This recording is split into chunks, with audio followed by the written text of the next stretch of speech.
esteemed guests, speakers, the officers of the Indian Air Force, the teachers, and the proud young citizens of this great country. A very good morning to you all. Let me start by asking you all to close your eyes and do a small exercise with me. Just think about the beautiful auditorium we are sitting in. But there is a difference. The people who are sitting in the auditorium are all the people you have ever met in your life. Continue with your eyes closed and just try to imagine. In the first row are your parents, your loved ones, your friends. In the second row are your colleagues.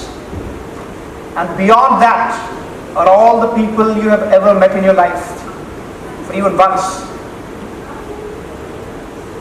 And in one corner, there is a chair in which you are sitting.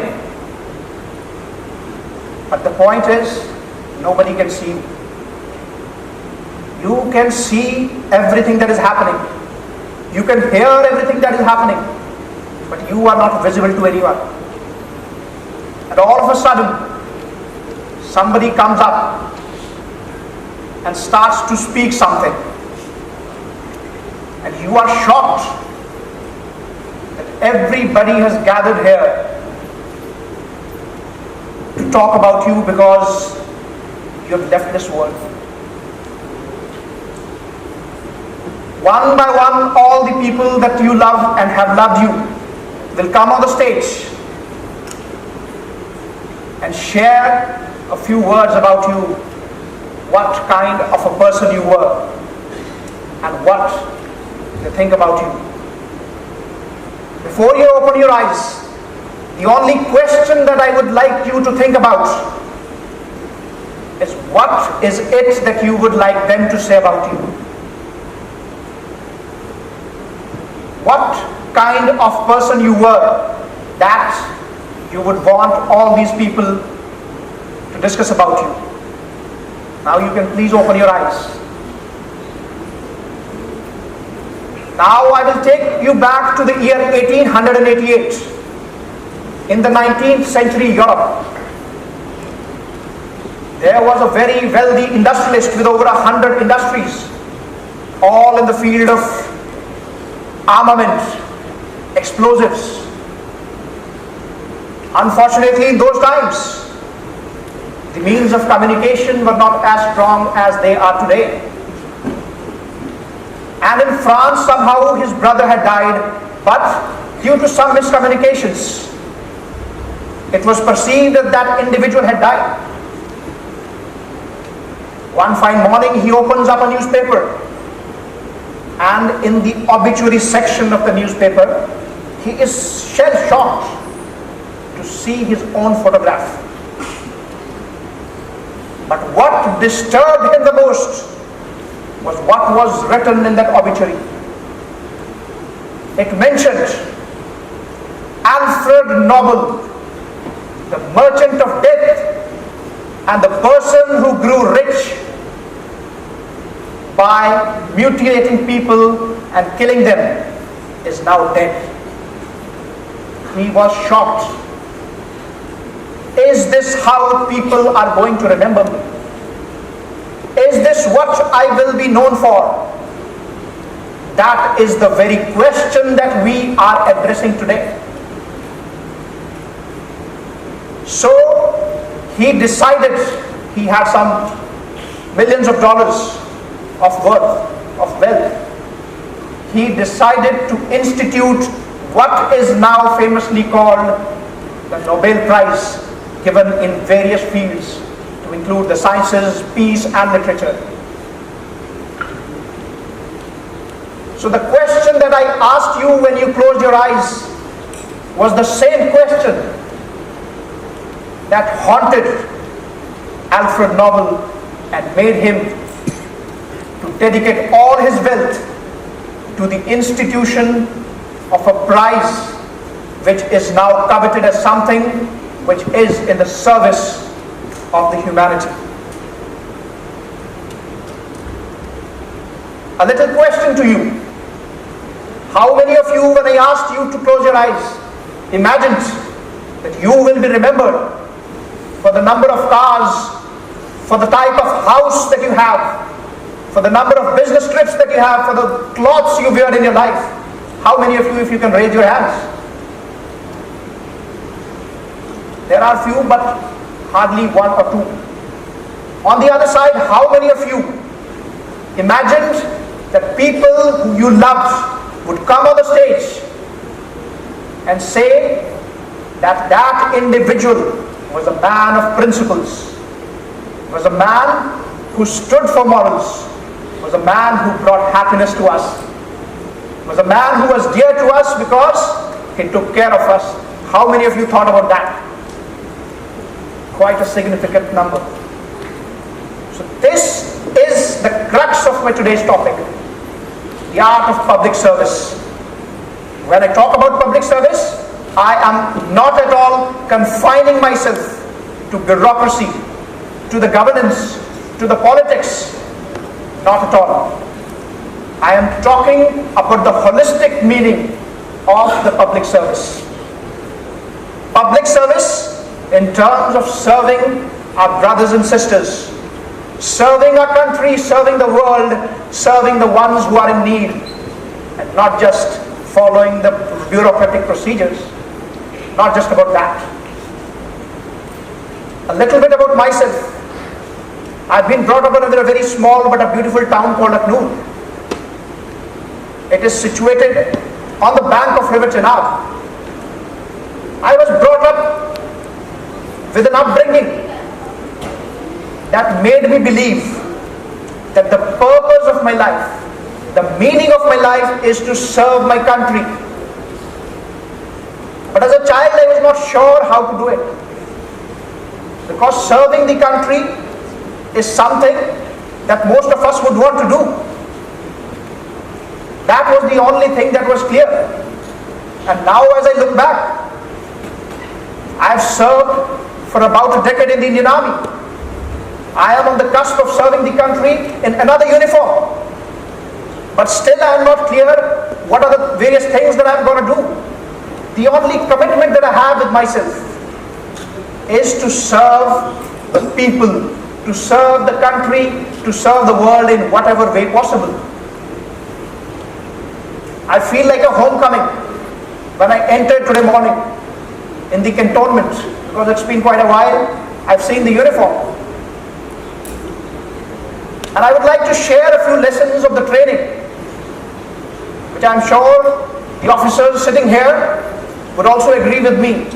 The most cherished teaching that I have of my Indian Military Academy is the Chetwood Credo. For me, that is the foundation upon which the youth of the country, all of you sitting behind, need to base your dreams upon. The Chetwood Credo says, the safety, honor, and welfare of your country comes first, always and every time. So it is our country, it is the countrymen, it is the poor who need us, who will always matter the first.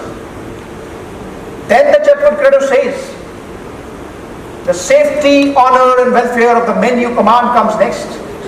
So those of you who have subordinates below you, it is our duty to serve them as well. And finally it says, your own ease, your own comfort, your own welfare will always come last every time. So this is the foundation upon which this art of public service has to be based. You may think upon having any profession in life. That is fine. I am not asking you to just focus upon a particular profession. You can be a bureaucrat, you can be a teacher, you can be a politician, You can join the armed forces. You can be a technocrat.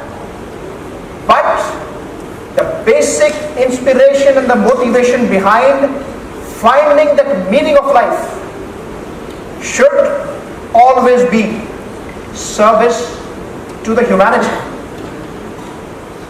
We recently celebrated 25 years of Kargil.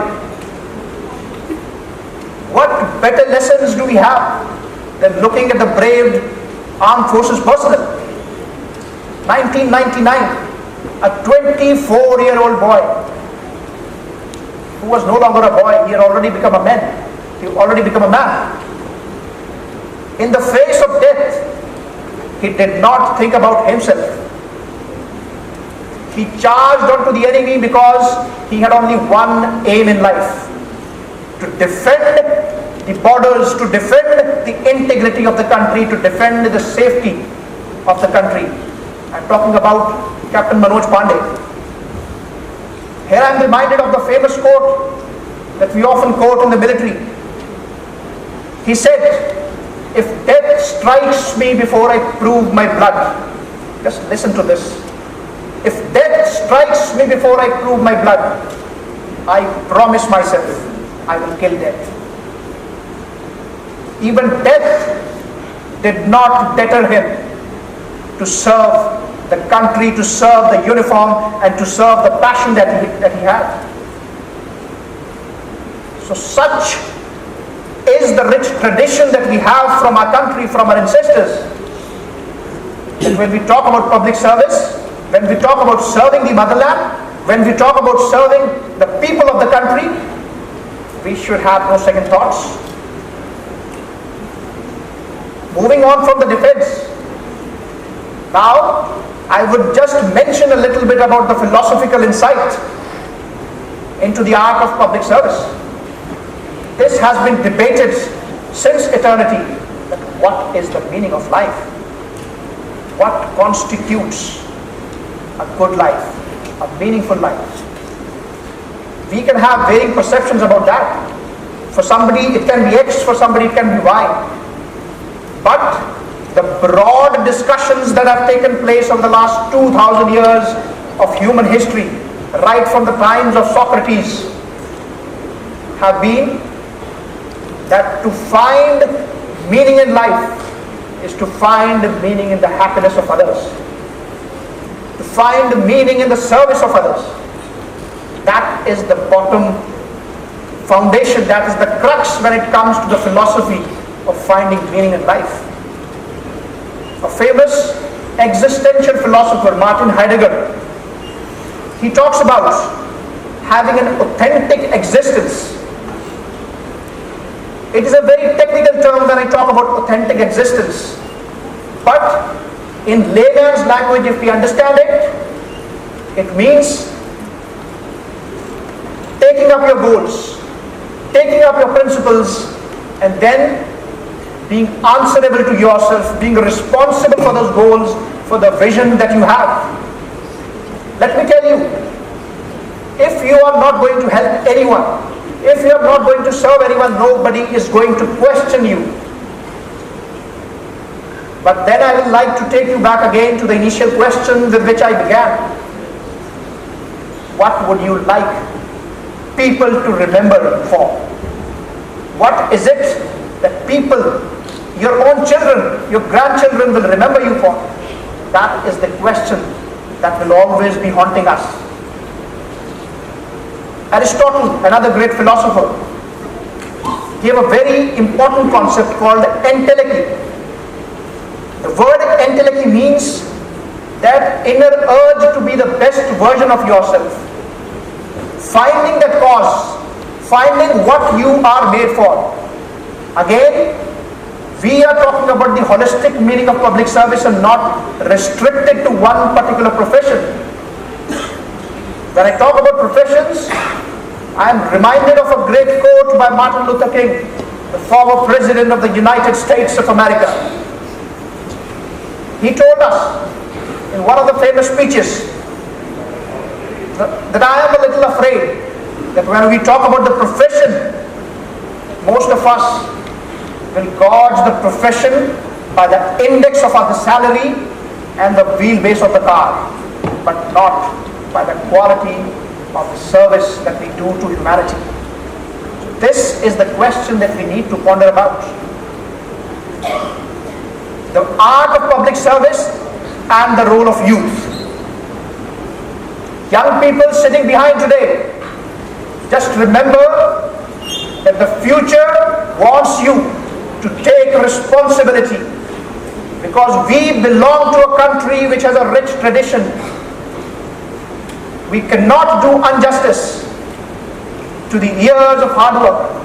Why Mahatma Gandhi gave up the life of a barrister in the service of the country is the very reason that I am discussing today, of finding the meaning in life. Today we have close to 50% of the young population. It is said that India has the demographic dividend today. We are already in it. Until 2047, we will be having demographic dividends. So, all I want all of you to remember today, that this life has a purpose, but only if we realize what meaning or what is a meaningful life. Due to the limitations of the time, I would be required to wind up, but not before. I am reminded again of the few lines of the great speech from the movie called The Great Dictator by Charlie Chaplin. He says that we human beings can create machines. We are doing that. In the art of technology today, we have all kinds of gadgets. He says that we can create machines, but at the same time, we can create happiness. We can create love. We can create kindness. That is what this world needs today. The art of public service, the art of serving the humanity which has been harped upon since morning. Let us dedicate ourselves to it. Let us take up this great ideal and give up our whole life to it. Let this be our determination, and may He, the Lord, who comes down again and again for the salvation of the mankind, bless us and lead us all to the fulfillment of our aim to lead a meaningful, a purposeful life. Jai Hind.